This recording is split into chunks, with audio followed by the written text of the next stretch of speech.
Alright guys, so what we're looking at today is solving polynomial functions. Now we've talked about solving before. We've solved with quadratics because those are types of polynomial functions. And we've come across kind of four different ways that we can solve. There's four main ways that we can solve polynomial functions. Now the first way that we can solve is by factoring. One of our first methods that we have is factoring. And we've already done some factoring with these higher degree polynomial functions. Our method after factoring that does work with these here is graphing. We can graph it. Because when we graph and trying to solve by graphing, we're trying to see where the graph crosses the x-axis. We're still trying to find out what value of x will make the function equal 0. Our third method for solving is the quadratic formula. And our last method is completing the square. These are the kind of the four different ways that we've had so far. We're trying to solve higher degree polynomial functions or polynomial functions. However, these two here mainly are for quadratics. Now, they're not specifically only contained to quadratics. We can use these for some higher degree polynomial functions where the degree is not 2. We kind of stray away from it because, one, it does get a little bit complicated, and two, we do have to use something called U substitution and some other methods to get them to work. They work a lot better with quadratics, and even for the higher degree polynomial functions, we really need them to only have 3 terms. So there are a lot of stipulations in using 3 and 4 with degrees bigger than 2. But if we can use other methods to get the these polynomial functions back down to a degree 2, then we can use quadratic formula or completing the square to solve them. Now the first one we look at is this here. We're going to solve 2x cubed minus 12x squared plus 18x equals 0. We want to solve this here by factoring. Now, if we look at any of these here, even with higher degree polynomial functions, one of the main things I would look for first is a greatest common factor. Is there a greatest common factor between these 3 terms? 2x. And we can factor it out. And it's going to make it a little bit easier to solve, a little bit easier to work with. So if we factor 2x out of 2x cubed, well, 2 divided by 2 is 1. X cubed divided by x, if we remove 1x from x cubed, we're left with x squared. Minus, because we didn't bring out a negative, we're not changing the sign, it's still going to be minus. 12 divided by 2 is x squared divided by x, or if we remove 1x from x squared, we have x plus 18 divided by 2 is 9, and x divided by x, or if we take 1x away from 1x, it's just going to be 9. That simplifies out. Because we can really say it's 9 times 1, which is just 9, so this is what we have here. Any questions on this so far? So, it took it from a cubic down to a linear term, our 2x, and a quadratic. Well, now this is something more, or something easier we can work with, because we've worked with quadratics. We spent the entire last chapter talking about quadratics. So we can solve this here. And we can also solve this here. Because here we have what? 2 things multiplied together equals 0. So one of them must be what? 0. So we can set both of these equal to 0.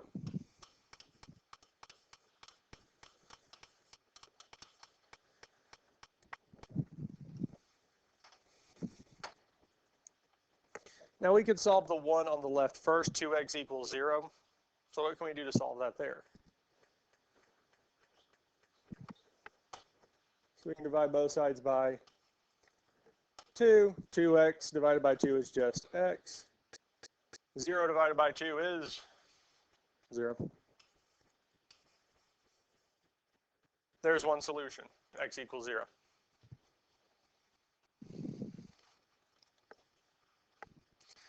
Now the other one we have is a quadratic, yes? So we could solve this in a number of ways. We can solve it by completing the square. We could solve it by the quadratic formula. We can possibly solve it by factoring, or we can solve it by graphing. Now, if we wanted to try factoring, we would do our two sets of parentheses with three spaces. Now, we don't have to look for a greatest common factor, mainly because we already factored it out. Now, our signs, we look for the third term. If the third term is positive, the signs are the same and they match the sign of the middle term. We do have positives, and the middle term is negative, so we have minus and minus. If the third term had been negative, our signs are opposite. Now we need to look at the factors of the first and third term. Well, the first term is kind of nice because it is x squared. So the factors of x squared are x and x. Now our factors of 9 are 1 and 9 or 3 and 3. Which one do we want to try first? 3 and 3. Now we can check this here to make sure that we did factor this correctly. So we can do x times negative 3, which is negative 3x. Negative 3 times x is negative 3x. And negative 3x minus 3x is negative 6x. That is the correct middle term. And we're doing this multiplication, again, just to make sure we have the correct terms, we have the correct setup. Because we're not too focused on x times x, because that is x squared. That's where we got the x and x. They're the factors of x squared. We didn't do negative 3 times negative 3 because, well, that's where we got 9. We got them from 9. Questions on this so far? But again, we have two things multiplied together equal 0, so one of them must be. So we're either going to have that x minus 3 is 0 or that x minus 3 is 0. At this point here we can add 3 to both sides, which will tell us x is equal to 3. Here we can do the same thing. We can add 3 to both sides, which will tell us x is equal to 3. So our solution for this here is x is equal to 0, 3, 3. And we can include the 3 twice because it does occur twice, but we don't necessarily have to. As a lot of times for our solutions, we won't include the repeated number multiple times. We can just list it once. But this here, these are the 3 solutions for this here. Questions on any of this here? Let's look at the next one. 5x cubed minus 40x squared plus 80x is equal to 0. So when we look at this by factoring, the first thing we want to look for is a greatest common factor. Is there something that will go into all 3 terms? 5x. So if we factor 5x out of all 3, we factor 5x out of 5x cubed, we're left with x squared. If we factor 5x out of negative 40x squared, we'll still have negative. 40 divided by 5 is 8x, because we remove 1x from x squared. And we have plus. Well, the x out of 80x is going to cancel out completely, simplify out to 1. Multiplication, so then we're really looking at 80 divided by 5, which is 16.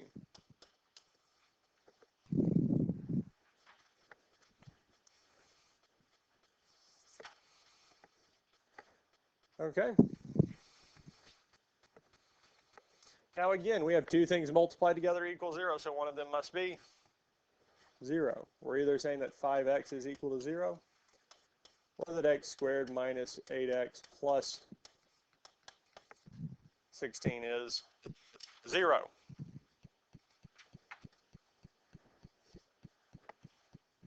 Well, for the first one here, 5x equals 0, we can do the division of 5, which just tells us x is 0, yes? Well, we can think of it another way, because the other way we can think of this is well, it's 5 times x equals 0, yes? Whenever I have two or more things multiplied together to equal 0, one of them must be 0, yes? Is there any way I can change that 5 into being a 0? Well, no. So the only thing that can be 0 is x. X has to be 0. Because 5 times x, the only thing I can actually change here is the x, so it's the one that has to be 0. Now with the other one, x squared minus 8x plus 16 equals 0. So this here, we could factor it. We could graph it, or we can use the quadratic formula. So if we wanted to graph it, we can pull the graphing calculator out and hit y equals. And we could type this in. As we'd type in x squared minus 8x plus 16.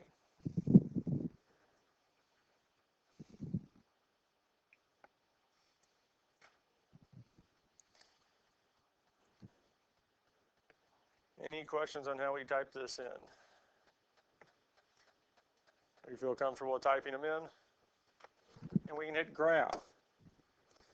And again, we're wanting to see what value of x will make the function equal 0.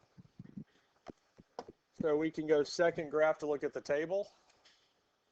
And what value of x makes this equal 0? 4, yes? So we know for this here, x is going to equal 4. Now, in the last chapter, we said that all quadratics have how many solutions? 2, yes? So what would the other solution for this here be?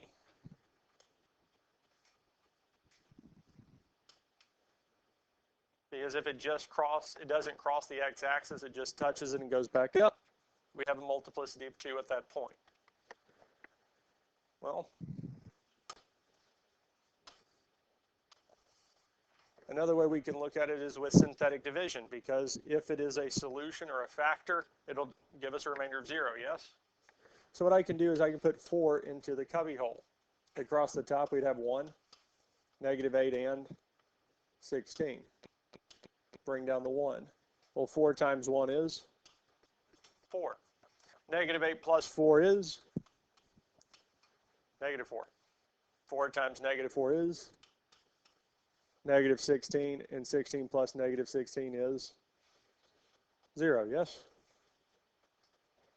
Now I can put the variables back in, and really all this has told us that, well, 4 is a solution, because if it's a solution, the remainder is 0. And if we put the variables back in, this is a remainder. Our negative 4 is our constant term. 1 is our term with x. So we're saying that we have x minus 4 is equal to 0. And if I solve this here, we would add 4, telling us x is equal to 4. Well, we said 4 was a solution, and we also showed that 4 is also a solution. Does that kind of make sense? Questions on any of this here? So our solutions for this here are what? 4, 4, and 0. 4, 4, and 0. Any questions on any of this here?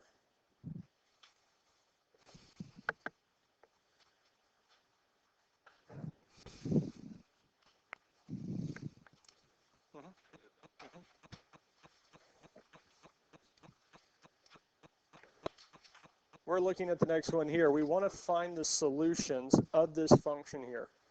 Negative 2x to the fourth plus 16x squared minus 32.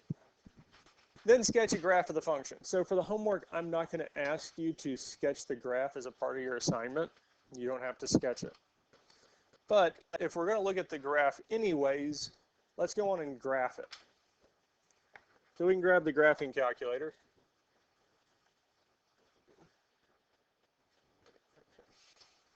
So we can go y equals. So negative 2x to the fourth plus 16x squared minus 32. So that's the first thing we want to do is we want to type this whole thing in.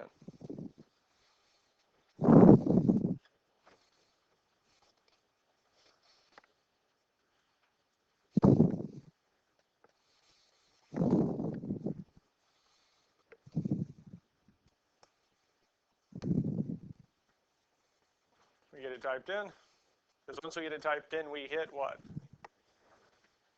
Graph. Now it looks like it is 0 at those 2 points. Those two x values do give us a y value of 0. But if we want to take a closer look, we can say second graph and look at the table. And do we have two values for which we have an x value that gives us a y value of 0? -2 and 2, yes? So for this here, we can say x is equal to -2 and 2. And we know within behavior of an even degree polynomial function, they're either both going to go up or they're both going to go down. They're both going down. And that's true because the leading coefficient's negative, so that would work.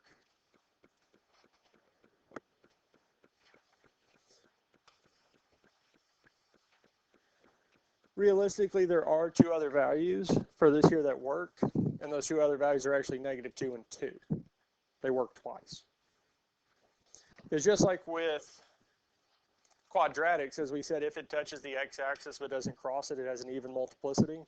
Well, both of those spots, it touched the x-axis but didn't cross it. So at both of those spots, we have two values for these here. Questions on this here? Now we can show it, I can show it pretty easily because with synthetic division, if we get a remainder of 0, it's a factor. If it's a factor, it means it's a solution. So if we use the value of 2, across the top we could say -2 for x to the fourth, 0 for x cubed, 16 for x squared, 0 for x, and -32. Yeah, checking it and kind of seeing. And we'll get more into this, especially once we get further along. As if here I can check to make sure, because 2 times -2 is -4. 0 plus -4 is -4. 2 times -4 is -8. 16 plus -8 is 8. 2 times 8 is 16. 0 plus 16 is 16, and 2 times 16 is 32, and 32 plus -32 is 0. So we showed that 2 is a solution. We knew that from the beginning, yes? What we can do is we can do synthetic division multiple times. I don't have to reset it up, because I'm just redoing it again instead of rewriting out -2, -4, 8, 16 on a new line, resetting it up. I'm just putting it here again. And I'm wanting to do this to show you that 2 does work twice. Because if we did this again, 2 times -2 is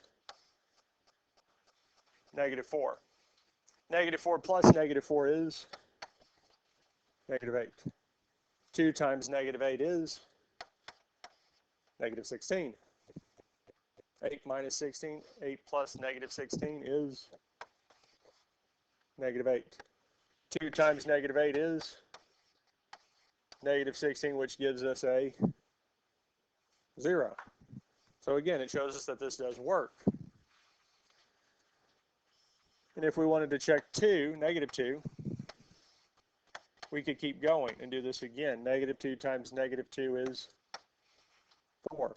-8 plus 4 is -4. -2 times -4 is 8, and 8 plus -8 is 0.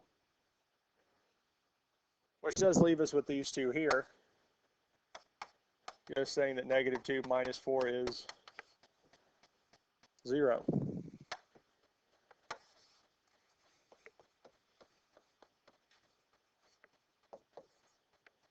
So add 4 telling us negative 2x is equal to 4.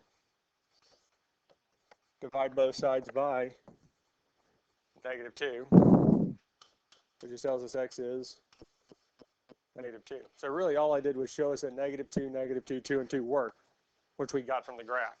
So we got all 4 there.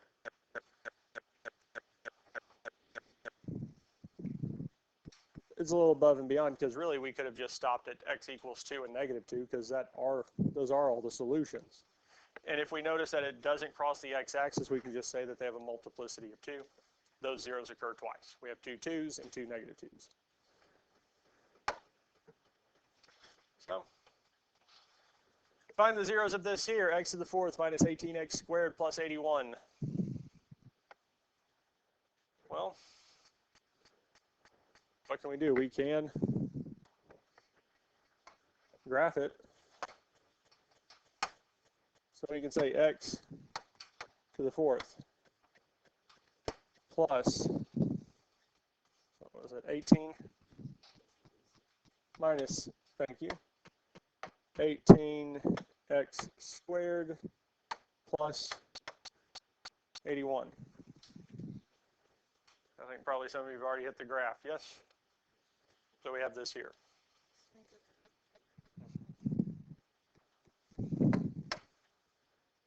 So we have negative 3 and 3. Now, as we can see here, it doesn't cross the x-axis. If it does, it's very small.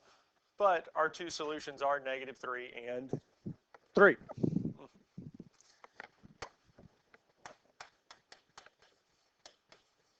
And really, these do have a multiplicity of 2. So really, they do occur twice, or we can just say negative 3 and 3. Those are the only solutions that we have.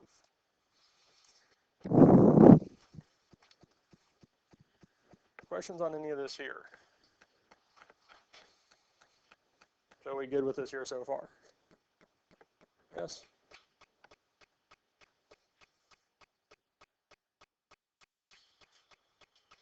Any questions on anything we've done so far? I think we feel pretty comfortable with these here, yes? I want to show a little bit different way to do this, because we can actually factor this. Now, I will change it a little bit so that we can make it a little bit more easier, because I don't think, well, we haven't done any of these like this. And it might seem a little weird to first, well, look for a greatest common factor between these here. Do our two sets of parentheses with 3 spaces. Do our signs and work all the way through that. Because this here is possible because of the setup that we have. Because our two variables that we have are x to the 4th and x squared.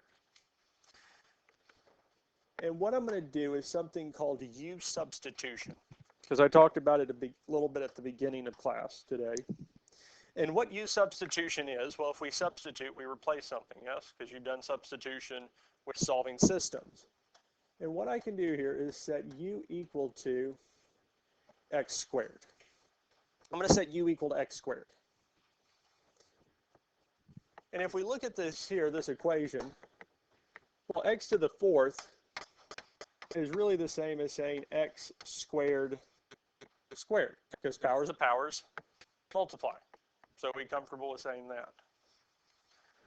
Now we have minus 40x squared plus 36. And with U substitution, everywhere there's an x squared, I'm going to replace it with U. Everywhere there's an x squared, I'm going to replace it with U. So here we'd have 4. Well, this x squared is now U, and it's being squared. Minus 40. That x squared is now just U. Plus 36 is equal to 0. Any questions on what we've done so far? We really haven't changed the formula. We haven't changed the equation. We just changed how it looks. Because looking at this now, 4u squared minus 40u plus 36. That's a quadratic, yes? We know how to factor a quadratic, because the first thing we can do is factor out a greatest common factor. And the greatest common factor is 4. 4 will go into 4, 40, and 36, yes? So if I factor 4 out of 4u squared, we're left with u squared. If I factor 4 out of 40, we're left with 10u plus, if I factor 4 out of 36, I get 9.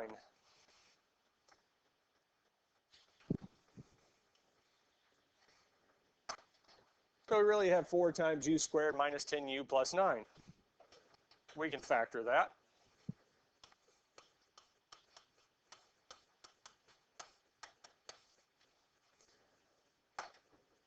Two sets of parentheses with 3 spaces. So we look at 9 for our signs. If the third term is positive, the signs are the same and they match the sign of the middle term. If the third term is negative, our signs are opposite. Well, here the 9 is positive, so the signs are the same and they match the sign of the middle term, which is negative. So we'd have negative and negative. Now we're going to look at the factors of the first and third term. Well, the factors of u squared are u and u. Our factors of 9 are 1 and 9 or 3 and 3. Which one do we want to use? 1 and 9. Mainly because we used 3 and 3 earlier today, yes? And that gave us 6. So here we would use 1 and 9. And we can check this to make sure we got it right. Because u times negative 9 is negative 9u. Negative 1 times u is negative u, which does indeed give us a negative 10u, which we wanted. Yes? Any questions on this so far? Questions? So what's confusing?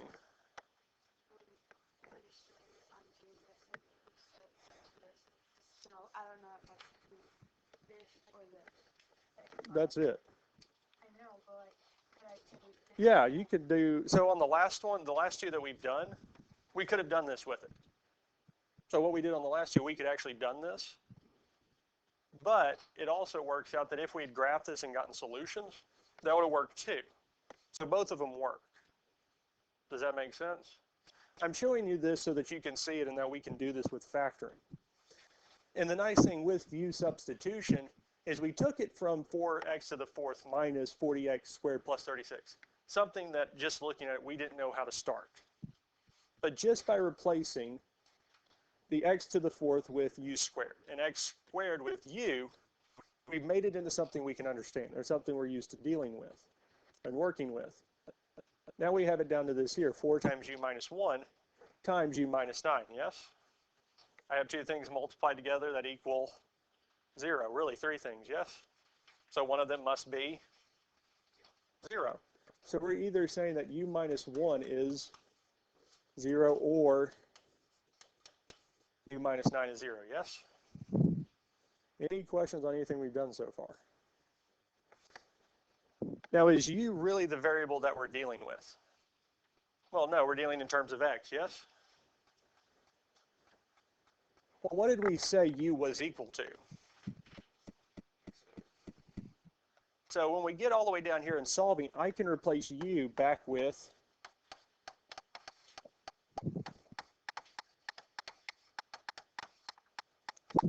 really once we finished factoring, I could have plugged x squared back in here. We use that u to get it to a point where we can actually start solving, and we put it back in. So we put the x squared back in. Both of these are kind of nice. Because do we have a middle term? Well, we don't have a middle, or middle term would be x to the first power. So we don't have it. Because we could solve both of these here by graphing. We could solve both of these by factoring. We could solve both of these by the quadratic formula or completing the square. But there was one other method that we didn't mention, I didn't mention, which was what? Our square root method. Because the square root method works if there's no middle term or we have a set of parentheses squared. And in any of those cases, if we use the square root method here, we could add 1 to both sides, which tells us x squared is equal to 1. then we would square root telling us x is equal to plus or minus 1. Because whenever we square root both sides, we have to add the plus or minus. We could do the same thing with this here. We could add 9 to both sides, telling us x squared is equal to 9. Square root both sides, telling us x is equal to plus or minus. So here our values of x are plus or minus 1 or plus or minus 3. We have 4 values.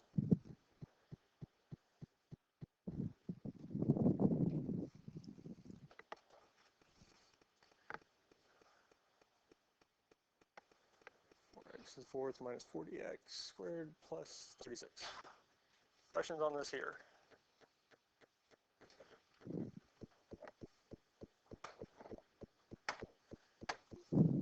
X to the fourth minus 40x squared plus, this is the equation we started with, yes?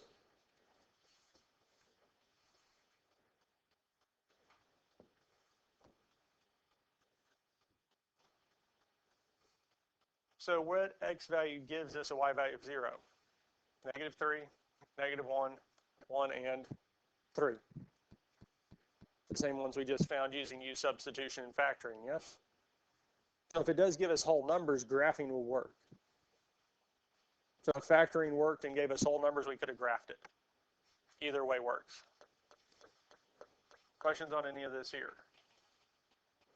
You good with this here so far, yes? Okay.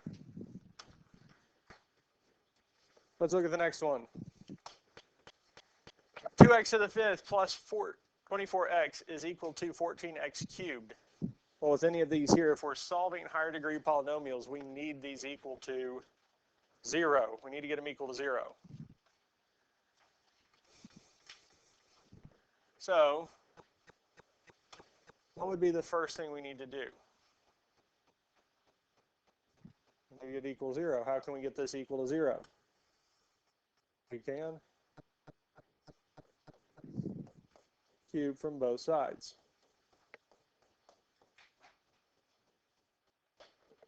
Which tells us that we have 2x to the fifth minus 14x cubed plus 24x is equal to 0. Does anybody have a guess at what one of the values of x is going to be?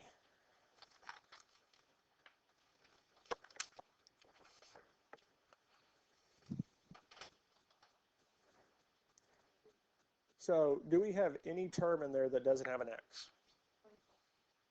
No, just kidding. So what happens if I put 0 in place of all of those x's? 0. What happens if I put 0 and 2x to the fifth? I put a 0 in here. That would all be 0, wouldn't it? Because 0 to the fifth is still 0 times 2 is going to make this 0. Here, this is going to become, and here would become, so what's one solution we have?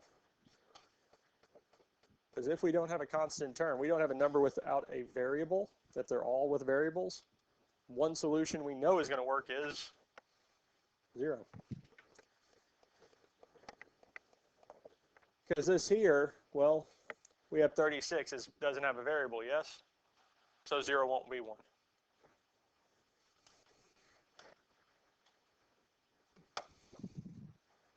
This here, 5x to the third, 40x squared, 80x, all of these have a variable, yes? What's one of the solutions? 0. The first one we looked at has a variable, has a variable, has a variable. So one of our solutions was 0.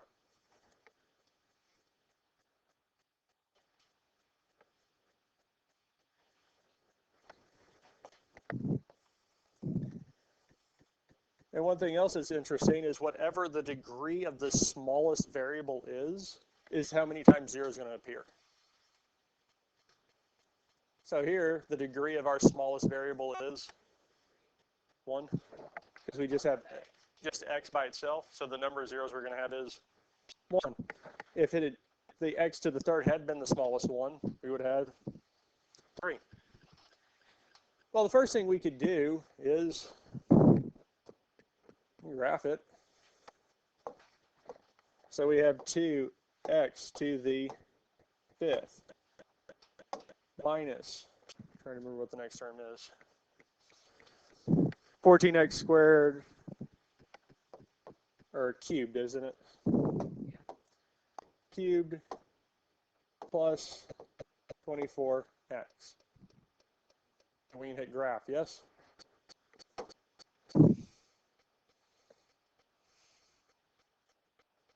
So we do have some solutions, yes? Because we have 5 different places it crosses. Because we do see the one in the middle that it does cross at 0, but then there's 2 others to either side. So let's look at the table. Well, I have -2, I have 0, and I have 2. I have 3 places, yes? 3 places on the table that it does show us that it's equal to 0.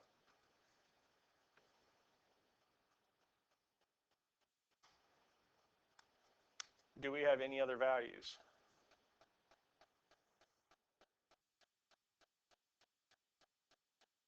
No, but it's definitely clear that those do cross. So we know x is equal to 0, x is equal to 2, and x is equal to -2.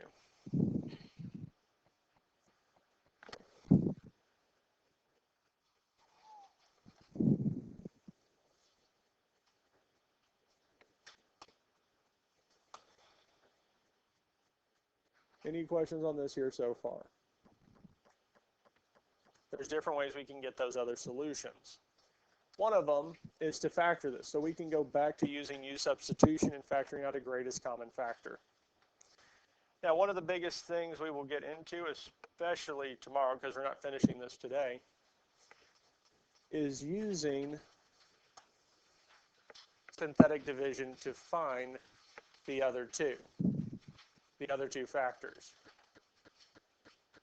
Because they told us that these here are the solutions, 0, 2, and -2.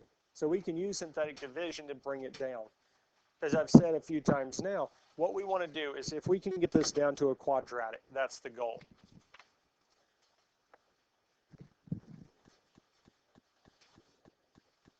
Because if we're not able to find all the solutions, there's 2 more, we can use synthetic division to find the rest.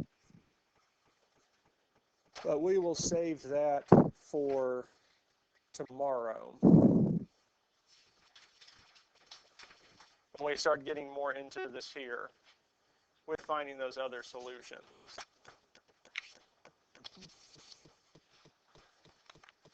Because we're not finishing this here in one day.